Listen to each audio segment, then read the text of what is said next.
जय हिंद दोस्तों, स्वागत है आपका अपने YouTube चैनल रेल रिव्यू में। दोस्तों आज हम इस वीडियो के माध्यम से देखेंगे कि आपको एग्ज़ाम में कौन सा डॉक्यूमेंट्स लेकर जाना है, कितने टाइम पहले आपको परीक्षा केंद्र पर पहुंचना है। फिर आपने एक चीज़ देखी होगी कि जो कुछ कैंडिडेट है वो कम पढ़कर भी जो ज़्यादा पढ़ने वाले कैंडिडेट हैं उनसे अच्छे नंबर ले आते हैं। तो आखिर वो ऐसा क्या करते हैं जिससे उनके ज़्यादा नंबर आते हैं, हम उन सब चीज़ों पर डिटेल से चर्चा करेंगे। फिर आपको एग्ज़ाम में हॉल में आपको कौन कौन सी बातों का ध्यान रखना है, एग्ज़ाम से पहले आपको क्या चीज़ अप्लाई करनी है ताकि आपको जो है एग्ज़ाम में स्ट्रेस ज़्यादा फील ना हो। तो इन सब चीज़ों पर हम डिटेल से चर्चा करेंगे। तो जो इस चैनल पर नए हैं वो इसे सब्सक्राइब कर सकते हैं। चलिए आइए वीडियो शुरू करते हैं। आपको एग्ज़ाम में कौन सा डॉक्यूमेंट्स लेकर जाना चाहिए, तो आपको एग्ज़ाम में मेनली जिस डॉक्यूमेंट्स में आपका फ़ोटो हो और आपकी डेट ऑफ बर्थ, आपका नाम और आपका फादर्स नेम हो, वो डॉक्यूमेंट्स आपको ले जाना चाहिए। लेकिन आपको मैं प्रेफर करूँगा आप अपना जो आधार कार्ड है वो आप लेकर जाइए, क्योंकि आधार कार्ड में आपका फ़ोटो होता है, आपके फादर नेम होता है, आपका नाम होता है, आपकी डेट ऑफ बर्थ होती है। लेकिन आप जो आधार कार्ड लेके जाओ तो आधार कार्ड को एक बार आप चेक कर लीजिए, उसमें आपका फादर नेम, आपका नाम और आपकी जो डेट ऑफ बर्थ है उसे चेक कर लीजिए। अगर उसमें आपने जो फॉर्म में अप्लाई किया अगर वो नहीं हुई तो आपको एग्ज़ाम में एंटर नहीं होने दिया जाएगा, तो आपको प्रॉब्लम का सामना करना पड़ सकता है। अगर आपके पास सही आधार कार्ड है तो आप उसे लेकर जाइए, अगर नहीं है तो आप उसमें करेक्शन करवा लीजिए, क्योंकि लास्ट में जो उन्होंने आधार वेरिफिकेशन करवाया था तो इसलिए आपको जो प्रॉब्लम आ सकती है। अगर आपके पास कोई ऑप्शन ना हो तो आप अपनी जो 10th की मार्कशीट है वो भी साथ में ले जा सकते हो, उसके आधार पर भी आपको एग्ज़ाम हॉल में एंट्री दे दी जाएगी। तो ये सब चीज़ों का आप ध्यान रखिए। अगर आप ये डॉक्यूमेंट्स नहीं लेके जाओगे तो आपको प्रॉब्लम हो जाएगी। और ये आपको जेरोक्स वगैरह लेके नहीं जानी है, ये आपको ओरिजिनल लेके जाना है। कुछ कैंडिडेट क्या है फ़ोटोकॉपी वगैरह ले जाते हैं, फिर बाद में उनको जो एंटर नहीं होने दिया जाता है, फिर उन्हें प्रॉब्लम आती है। तो आपको क्या करना है, ओरिजिनल लेके जाना है और अपना आधार कार्ड लेके जाना है, उसकी जेरोक्स वगैरह लेके नहीं जानी है। और साथ में आपका एडमिट कार्ड है वो तो होना ही चाहिए। फिर आपको 2 से 3 फ़ोटो लेके जाने, मैं तो कहूँगा आपको कम से कम 5 फ़ोटो आप एग्ज़ाम हॉल में लेके जाइए, क्योंकि अगर उनको ज़्यादा फ़ोटो की ज़रूरत पड़ेगी फिर आपको इधर उधर भागना पड़ेगा और आपको एग्ज़ाम टाइम में स्ट्रेस लेना ठीक नहीं रहेगा। तो इसलिए आप अपना आधार कार्ड, ओरिजिनल आधार कार्ड, उसके बाद आपका जो 2-3 फ़ोटो या मैक्सिमम आपको 5 फ़ोटो आप ले जा सकते हो। उसके बाद आपको जो अपना एडमिट कार्ड आपको लेके जाना है। तो एक चीज़ आपकी आधार कार्ड ओरिजिनल, उसके बाद आपके 5 फ़ोटो और उसके बाद आपका तीसरा एडमिट कार्ड। ये चीज़ें आपको एग्ज़ाम हॉल में लेके जानी है। आपको एग्ज़ाम सेंटर पर कितने टाइम पहले जाना है, तो एक कंडीशन है आपका जो एग्ज़ाम सेंटर है आपसे काफ़ी दूर हो, यानी 300 से और 500 किलोमीटर आपके जो घर है उससे 300 से 500 किलोमीटर दूर है, यानी आपको कम से कम 8 से 10 घंटे का ट्रैवल करना पड़ रहा है। दूसरी कंडीशन आपके घर के पास ही, यानी 50 से 60 किलोमीटर या मैक्सिमम 100 किलोमीटर अगर आपके घर से दूर है, तब आपको क्या करना है। तो अगर आपका 300 से या 500 किलोमीटर या इससे भी ज़्यादा है तो आपको एक नाइट पहले आपको जिस भी आपकी एग्ज़ाम सिटी में वहाँ पे आपको पहुँचना चाहिए और नाइट स्टे वहीं पर आपको करना चाहिए, क्योंकि एग्ज़ाम से एक दिन पहले आपको प्रॉपर नींद लेनी चाहिए ताकि आपको एग्ज़ाम में किसी भी तरह का स्ट्रेस या कोई ऐसी प्रॉब्लम फील ना हो कि आपको एग्ज़ाम हॉल में नींद आ रही है तो आपका जो दिमाग है वो भी सही से प्रॉपर काम नहीं करेगा।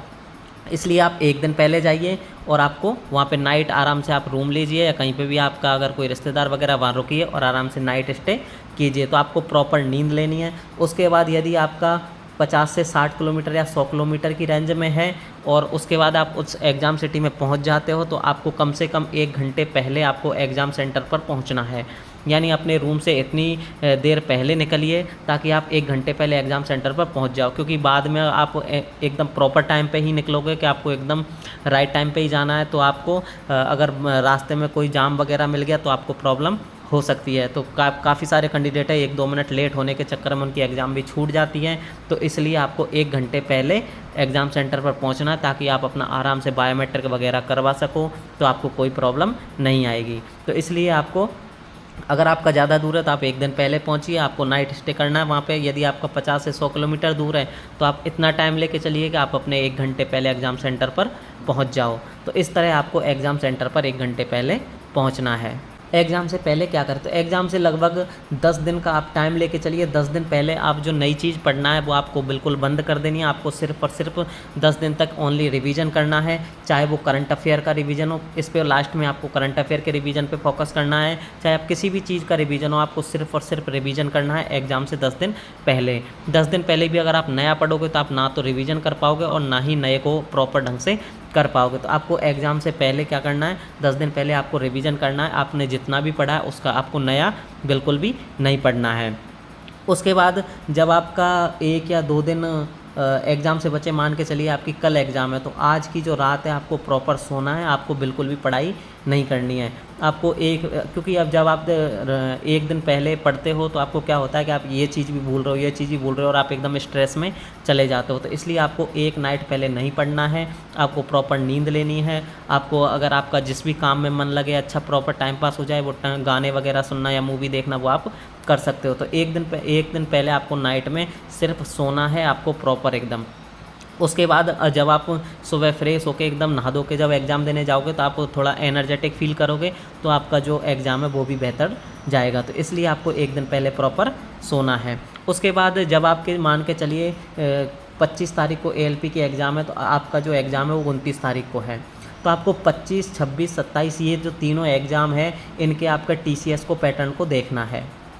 3 दिन आपको इस TCS के पैटर्न को देखना है। इस पैटर्न के आधार पर अगर आपको कोई ऐसा टॉपिक लगता है वो आपको पढ़ना है तो आप उसे पढ़ सकते हो। तो इस पैटर्न के आधार पर आप पेपर देखिए और इसमें आपको कोई नई चीज़ ऐसी लगती है पढ़ने की तो आप उसे पढ़ सकते हो, क्योंकि रेलवे का या TCS का एक पैटर्न है, वो पहले दिन जिस टाइप की एग्ज़ाम लेते हैं उसी तरह की आपकी एग्ज़ाम लास्ट तक चलती रहती है। सिर्फ वो क्वेश्चन चेंज जो करते हैं, बाकी आपके टॉपिक या तरीका TCS का वही है जो आपके पहले एग्ज़ाम में पूछा था। इसलिए जो आपकी 3 दिन तक जो आपकी एग्ज़ाम लगती है, पहले 1-2 दिन तक या पहली शिफ्ट में जो एग्ज़ाम लगती है उस चीज़ को आप फॉलो कर सकते हो।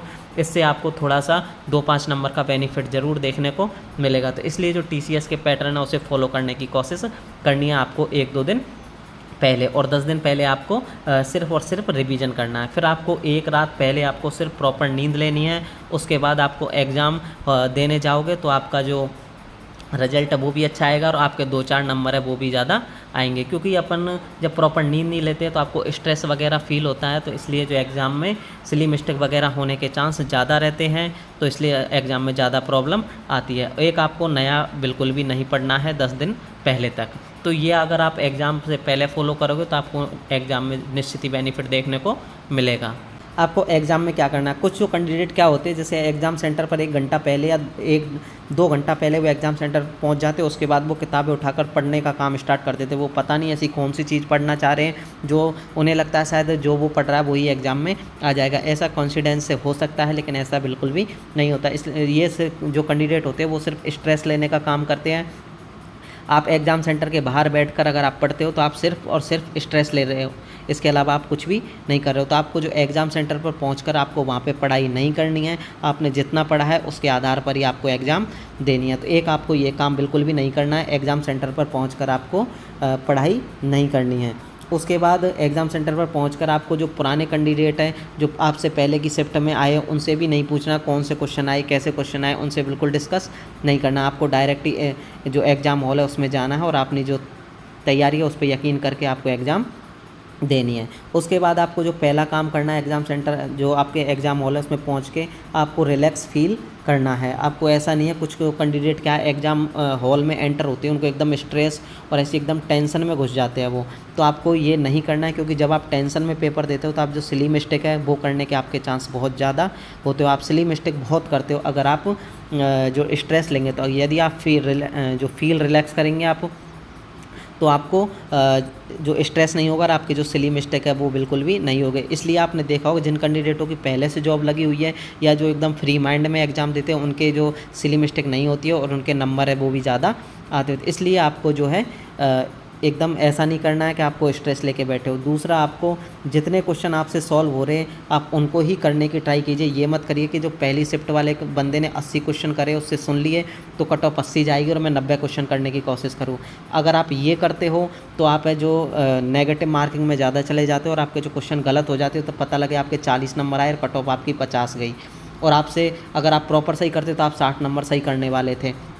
तो ये जो चीज़ें होती है कि फ़लाने ने 80 करे, उसने 90 करे तो मैं 95 क्वेश्चन करूँ, ये आपको बिल्कुल भी नहीं करना है, क्योंकि कट ऑफ इतनी भी 90-95 नहीं जाएगी। आपके जितने भी आपके नंबर आते ये समझ के चलिए, जितने नंबर आपके आ रहे इतने ही नंबर सामने वाले के आ रहे। तो इसलिए ये 80-85 देख के आपको ऐसा नहीं करना है कि आपको 90 करके आ जाओ ज़बरदस्ती, चाहे आपसे हो रहे हो या नहीं हो रहे हो। उसके बाद नेगेटिव मार्किंग करके आप 1-2 नंबर से पीछे रह जाओ। तो आपको नेगेटिव कम से कम करने की कोशिश करनी है। फिर आपको काम है, आपका जो स्पीड है आपकी, उसको मेंटेन करने का काम करना है।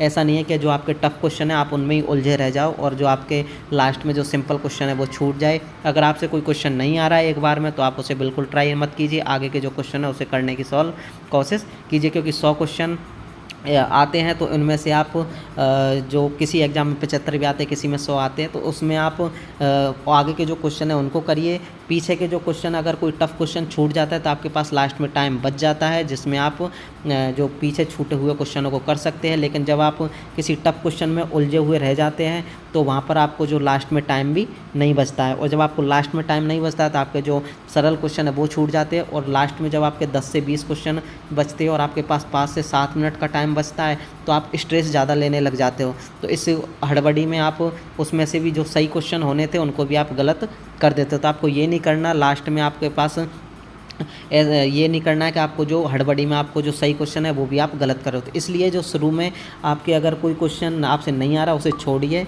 और आगे के जो क्वेश्चन है उन्हें सॉल्व करने की कोशिश कीजिए। तो इस तरह अगर आप एग्ज़ाम दोगे तो आपको एग्ज़ाम में ज़्यादा से ज़्यादा बेनिफिट मिलेगा। और एग्ज़ाम के जो TCS के पैटर्न है उसे भी फॉलो करने की कोशिश कीजिए, जिनका बाद वाली शिफ्ट में एग्ज़ाम है। तो ये चीज़ों को फॉलो करिए, आपका एग्ज़ाम में आपको निश्चित ही बेनिफिट मिलेगा।